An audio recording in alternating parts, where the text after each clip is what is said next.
Hello, this is Thomas, K4SWL. If you're new here, thank you so much for joining me. If you're a regular, you'll notice that I'm not outdoors today, like I am with most of my videos. I'm inside, and there's a good reason for this. I was on the way to the post office. I literally had packed this thing up. This is the Xiegu X6100, and I noticed in my email box that yet one more person asked me which radio should they buy, the 6100 or the Icom IC-705.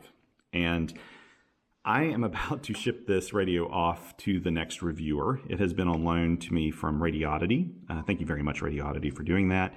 And thank you very much, Josh at Ham Radio Crash Course, for sending me this after he finished with it. I've had this radio since December 23rd, 2021. Today is January 11th, 2022. And I have had this out in the field at least 4 different activations, all with different antennas. And I've used it in the shack a whole ton. I've hunted parks and summits and all kinds of things, and even rag chewed with it. So I've had some experience with this radio now, but I'm ready to send it on. And I will be purchasing this radio. In fact, I've already purchased it from Radioddity. And I should receive it in their next batch, their next production batch, sometime by the end of the month, hopefully. But anyway, before I actually take it to the post office, I want to speak a little bit about the question I've gotten, which is, which should I buy, the 705 or the 6100? And I have to tell you in advance, there's a really good possibility the battery on the 6100 could die during this video, because I, on purpose, ran it down a bit since I'm shipping it. And it's got a lithium ion battery in it. I wanted to run it down so that it really wasn't much of an issue in shipping. So it could go out on me during this video. If you're not new to the channel, you'll know that my videos are unscripted and are real time. That's what this one's like. This was kind of very much a last minute thing here. And so I'll probably forget some really important points. I would appreciate it if you comment down below with any helpful advice you have, if you know these 2 radios really well. Also, I have no ads in any of my videos. So I appreciate the support on Patreon and the Coffee Fund, and there are links to that below, but never feel an obligation to do it. If you're trying to buy your first radio, don't send me money. Invest it in yourself and getting on the air. That's the reason I've got this channel, is just to promote people getting on the air, heading out to the field, and playing radio. I can tell you now, I don't even know what I'm going to name this video, to be honest, because I know that if I call it, comparing the 6100 to the 705, or a 6100 versus the 705, the first comment I'll get will be, "You can't compare those 2 radios." I get that all the time when I do a comparison. And I can tell you that as a reviewer, I can compare any 2 radios that have ever been made. I kind of enjoy finding the contrasts and similarities between radios, but at the same time, I understand what people are saying. And in fact, I kind of feel that way with these 2 radios. When the 6100 came out, everyone said it was going to, not everyone, a lot of people said it's going to be a 705 killer. Xiegou's really done it. They've made a 705 killer. I never thought for a moment that that was going to happen, because I read the specs of this radio and I knew that the 705 is kind of in a class of its own. It covers way more bands, way more frequencies, and more modes, and has more built into it. So I knew that that really wasn't going to be the case, but I did see it as maybe a radio that people who like aspects of the 705 could get, and would be a little more achievable. The price would be better, because let's talk about the very first thing. The price between these 2 radios is really different. The 6100 is about $640 US.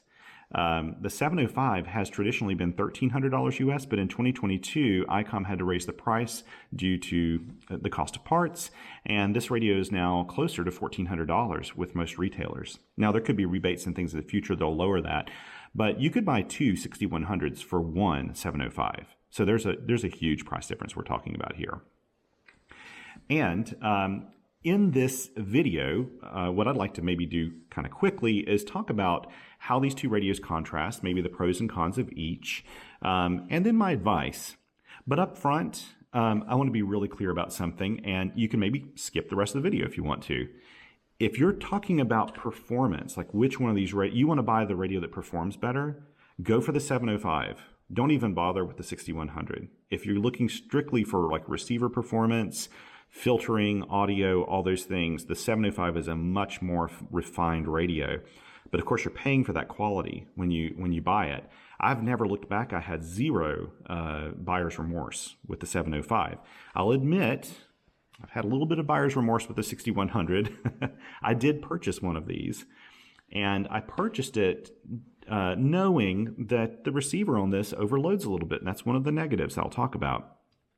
So if performance and quality are what you're looking for, just go ahead and get the 705, and you can skip the rest of the video. And if you're still here, let's talk about some of the positives of the 6100 while the battery is still running on it. In fact, one of the positives is it has a built-in battery. For a radio that's $640, it's pretty amazing. This has a built-in lithium-ion battery pack. It's right behind this back panel here, but it is not field replaceable. In fact, if it's under warranty, which all of these are right now because it's so new, you have to break the warranty tape here in order to get into the battery. So if you wanted to replace it out, really what you need to do is if you've got issues with the battery, you want to contact your retailer and have them fix that for you under warranty. Do not open this unless you want to avoid the warranty. Now, of course, after a couple years, you can pull this thing apart. And I bet you, I've never opened this one because it's, again, not my radio, but I bet you can probably replace out the main lithium-ion battery pack. You can, at least on the X6100. Speaking of that, really, the 6100 to me could better be compared to the X5105, and I feel like overall it's an improvement over the X5105, but they're very similar in a lot of ways. The 6100, however, has a nice color screen on it, and let's talk about another thing that I'm sure is the reason why people compare these two radios. If you look at the front panel of these radios, they're almost identical. I mean, Xiegu kind of does this. They don't copy the receiver architecture or anything like that of the radios, but they laid this out exactly the same. If you look here on the 705, you got two knobs here with some buttons in between. Same thing on the X6100. There's a big encoder on the right. Same thing on the 705. And the screen's right in the middle with buttons below it, which is exactly what they have here on the 705. So in that way, superficially, I can see why people are comparing these two radios. They kind of look the same. They just aren't the same radio. The 6100 has backlit buttons, which I really like. It has a really, really killer built-in ATU, just like the other Xiegu or Xiegu products. I really love their ATU. It's very quiet. It's very efficient. It's very wide range. I can't think of a time that I've used it and it couldn't, find an impedance match on an antenna. So that's all very positive.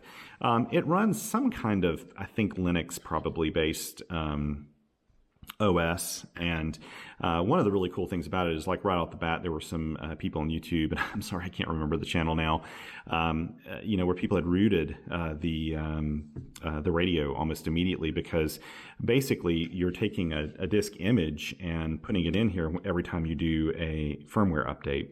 You're almost, I guess in a way, it's almost like replacing out the OS, or at least big portions of the OS.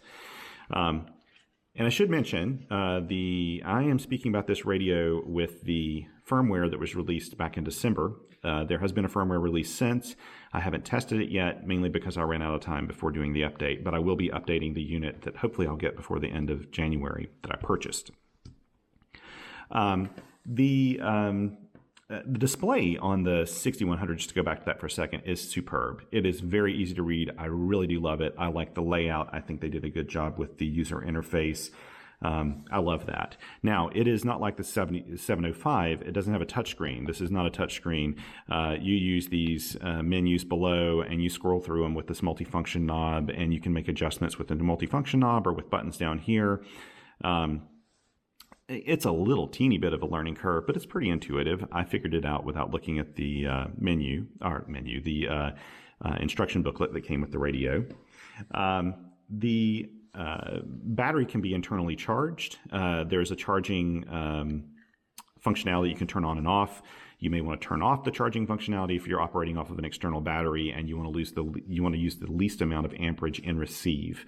If you want the battery to charge, then you turn that on, and anytime you plug in a 13.8 volt power source, it's going to charge the internal battery while you're operating. I like the form factor, and I actually kind of like the button layout on this radio, and it's rugged. I mean, this thing's pretty rugged radio. I throw this in my pack and not worry about it. I've been a little careful with this one because I don't own it, but you watch when I get the one that I purchased, I'll treat it pretty roughly. I'm not too worried about it. I don't think it needs any standoffs or anything. Yeah, that's some of the positives of the 6100. Besides the price, it's just really a nice field radio, and in fact, it kind of stands out as being in the class of these two radios, the X6100 and the KX2. These are all what I call a shack-in-a-box radio, and I know people use that term for different things. I say shack in a box because literally it's like an entire Radio Shack in this little enclosure. All three of these radios, and there's some of the, I don't even know of another one other than maybe the MCHF, which I've never tested myself, but these radios have a built-in battery, or at least the option for it. They have a built-in ATU or the option for it, and they have built-in microphones. So if you're an SSB operator or a phone operator, you don't have to take the microphone with you. That's really cool for me and Soda. I mean, I don't even bother taking any kind of mic with me with the KX2, the X5105, or the 6100. I just use the internal mic if I'm not sure if I'm going to do single sideband or not. If I was setting out to do a single sideband contact or activation, then yeah, I'd take the mic with me because the quality of the audio is probably a little bit better. But yeah, and all of these radios function very well in that way. They're proper shack-in-a-box radios. And the ATUs and all of these will tune anything. I mean, they really, really function well. So that's something to consider. Now, let's switch over here to the 705 for a second and talk about some of the positives of it. Not that I've already talked about this radio a whole bunch in the past anyway, but the 705, first of all, it has a touch screen. That doesn't matter to me too much in a field radio. In fact, I prefer not even having a touch screen in a field radio because I think that's the most vulnerable part of the 705. But it's sealed up pretty nicely. It's not as rugged. The chassis is not as rugged as the 6100. It's a little bigger and bulkier. I always kind of say it's a little bit like a brick. But the cool thing about it is the battery packs are field replaceable. So I can turn off the radio, take the battery pack out, put a new one in. If I have an external battery hooked up to it, I can actually take out the battery and put in a new one while it's running off of the external battery. Along with the 6100, they're both the same, that on the internal battery, they put out about 5 watts. If you plug an external power source, they'll run about 10 watts. The 705 does not have an internal antenna tuner. And I know that disappointed a lot of people up front. If you have to have an internal antenna tuner in your radio to have a shack-in-a-box thing, then maybe you want to go for, I mean, to be honest, I really love the KX2. But you may want to go for one of these other radios. The receiver in this is really good for a field radio. I think it's second only to my KX3, which has a roofing filter built into it. So I wouldn't worry about operating this in a contest or a pretty RF-dense environment. I think it would hold up rather nicely, actually. Not the same for the 6100 or the 5105. Sorry, I need to get a little water here. The 705 also has a lot of wireless connectivity. Now, the 6100 promises to offer us that, but it doesn't yet. So the 705, you can connect up Bluetooth. You can do Bluetooth and Wi-Fi with this radio. The 6100 has added the functionality, but you can't really do anything with it yet. As of today, January 11th, hopefully within a month, they'll have some of that stuff working properly. The 705, if you're a digital mode operator right now, is kind of a no-brainer because you can get the Icom remote software loaded on something like my Surface Go here, which is a little Windows tablet.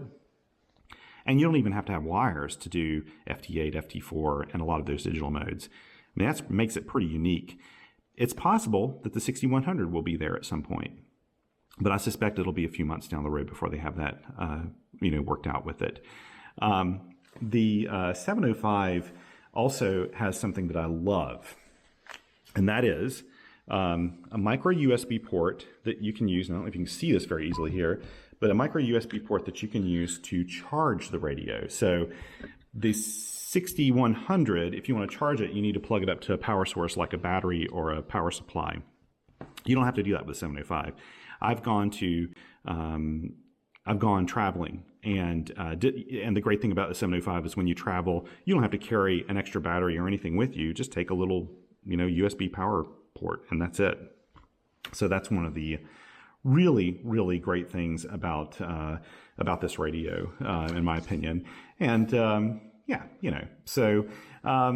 the other thing about the 705 is it covers all of HF, just like the 6100. It covers 6 meters, like the 6100, but also VHF and UHF. It covers 2 meters and 70 centimeters. It also can do D-Star and all multiple modes on VHF, UHF, and all that whole range is high stability. So really, this does cover so much more territory in terms of frequency coverage. It even has really cool built-in features like FM radio that you can tune to, the air band, and I've done tons of shortwave radio listening on this. And in fact, it has built-in recording functionality, which the 6100 promises, but it's not there yet. That'll be in some future firmware update, I guess. Those are some of the other kind of really obvious things about it. The 705 also has a built-in GPS. That's not something that the 6100 has. So there you go. This GPS is nice because in D-Star mode, for example, I could fly to San Francisco, I could hop off the airplane, turn on the radio, turn on the GPS, and then look up the nearest D-Star repeaters and automatically load it from the memory. That's one of the really cool things about it. It'll look at where you're located and what repeater is closest to you physically. And that's something that I really like about the 705.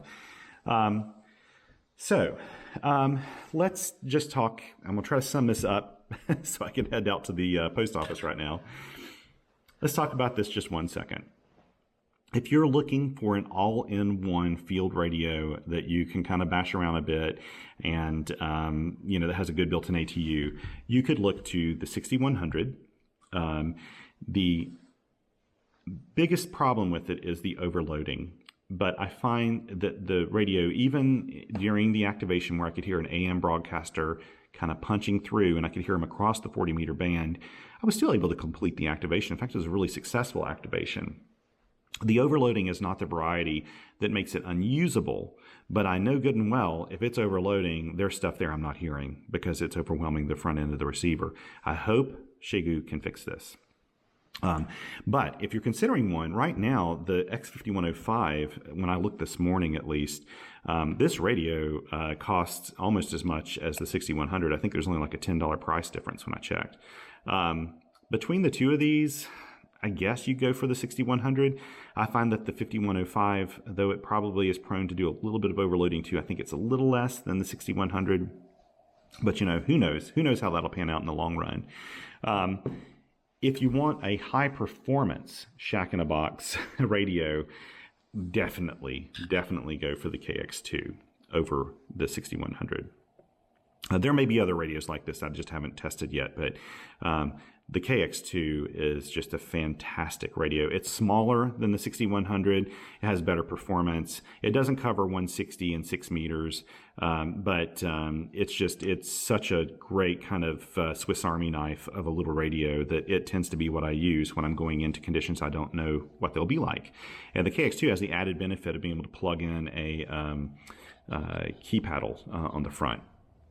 But the 6100 is really kind of for the tinkerer, for someone who maybe has extra radios. I would not buy this if it were my first radio, and especially if you live in an urban area where you could be near a blowtorch station or something that could overload it, because it could make it to where you can't use it in the house. In fact, at least 2 different readers on QRPR.com have told me that they can't use it in the house. It's kind of unusable unless they put some external filtering on to block out AM broadcast bands. Because it gets overloaded in their home. But in the field, that's a lot less likely to happen, to be honest. It's probably not going to happen terribly often. If you want performance and you want a great radio and almost can be assured of no buyer's remorse, even though it's a bigger investment, the 705 is a great radio. And I had no buyer's remorse. In fact, I didn't plan to keep this after I reviewed it. I thought I'd buy it, review it, and a couple months later sell it.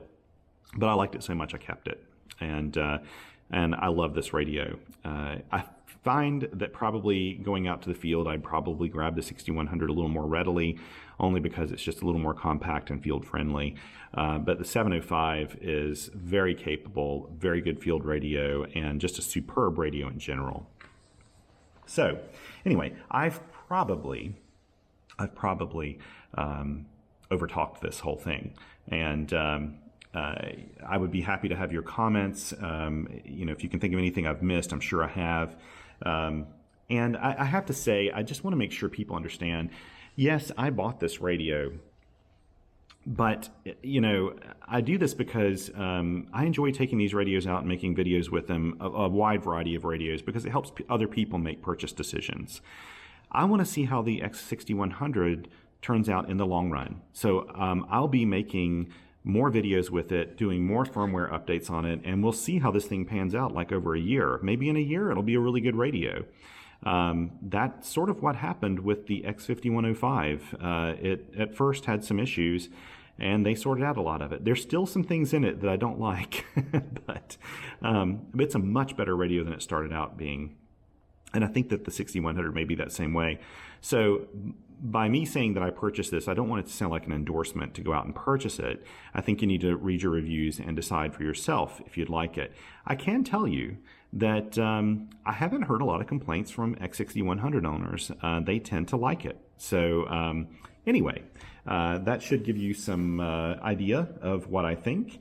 And if you've made it to the end of this video and you still can't make up your mind, I would say wait at least until the summer of 2022 before making your purchase decision. And I think you'll know by then which one you really want.